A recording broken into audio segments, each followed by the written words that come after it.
নমস্কার বন্ধুরা, আজ আমি চলে এসেছি আরেকটা রেসিপি নিয়ে। দেখেই বুঝতে পারছি এগুলো পটলগুলোকে ভালো করে ধুয়ে নিয়ে চোকলা ছাড়িয়ে আর দু টুকরো করে কেটে নিয়েছি।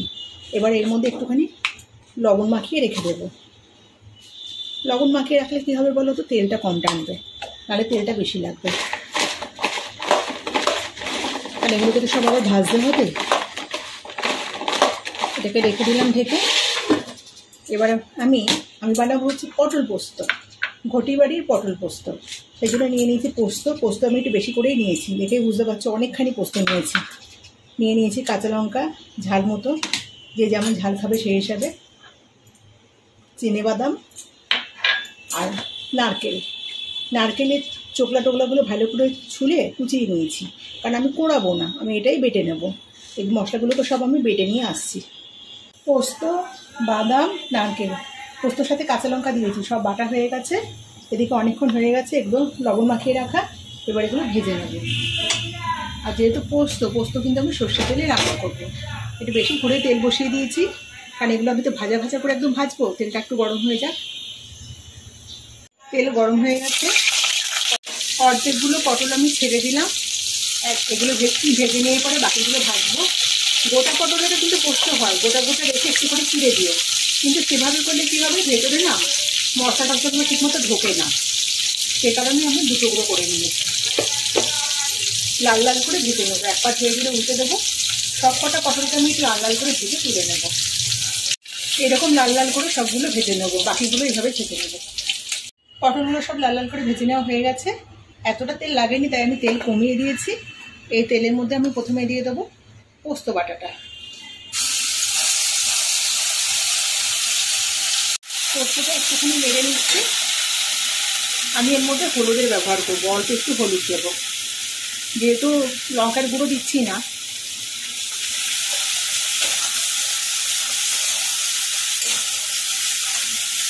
এবার দিয়ে দেবো বাদাম বাটা।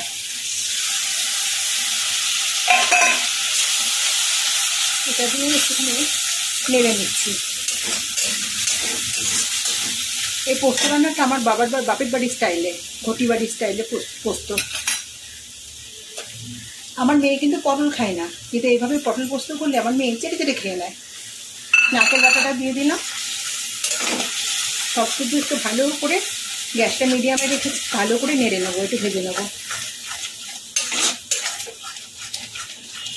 সব দিয়ে ভালো করে নেড়ে চেড়ে নিয়েছি। এবার দেবো পরিমাণ মতো লবণ। আমি যেহেতু পটলে লবণ মাখিয়ে রেখেছিলাম, সেই বুঝে আমি লবণটা এখানে দেবো, খুব বেশি দেবো না। আর দিয়ে দেবো পটলগুলো। ভালো করে নেড়ে চেড়ে অল্প একটু জল দিয়ে আমি ঢেকে দেবো।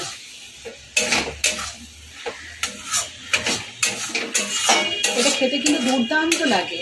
এটা শুধু ভাত দিয়ে না, রুটি দিয়েও খুব ভালো লাগে। যে শুধু ভাতের সাথে ভালো লাগবে তা না।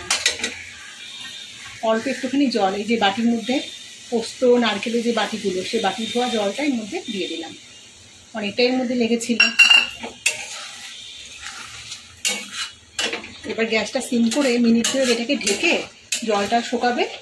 আর পটলের ভেতরেও এই মশলাগুলো সব ঢুকবে, পোস্ত, নারকেল বাটা, বাদাম বাটা সব ঢুকবে। 2 মিনিট ঢেকে আমি রান্না করব। ঢাকাটা খুলে দেখলাম জলটা প্রায় শুকিয়ে গেছে। আর এটা যেহেতু বাদাম বাটা, এটা কিন্তু একবার করে ঢাকাটা খুলে নেড়ে দিতে হচ্ছে। আর যেহেতু এটা ঘটি বাড়ির রান্না, ঘটি বাড়ির পটল পোস্তের মধ্যে কিন্তু একটু চিনির ব্যবহার হবে। অল্প একটুখানি চিনি এর মধ্যে দিয়ে দিলাম। আমার মা, ঠাকুমা, কাকিমা, জেঠিমা এইভাবেই রান্না করতেন। খেতে কিন্তু দুর্দান্ত হয়।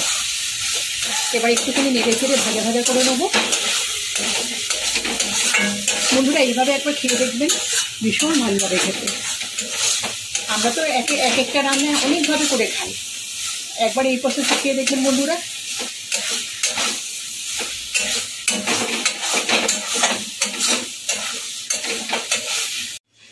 পটল পোস্ত আমার একেবারে রেডি, একেবারে ভাজা করে নিয়েছি।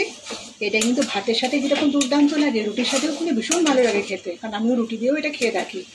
রেসিপিটা কেমন লাগলো অবশ্যই কমেন্টে জানাবেন। আর রেসিপিটা ভালো লেগে থাকলে বন্ধুরা একটা করে লাইক দেবেন।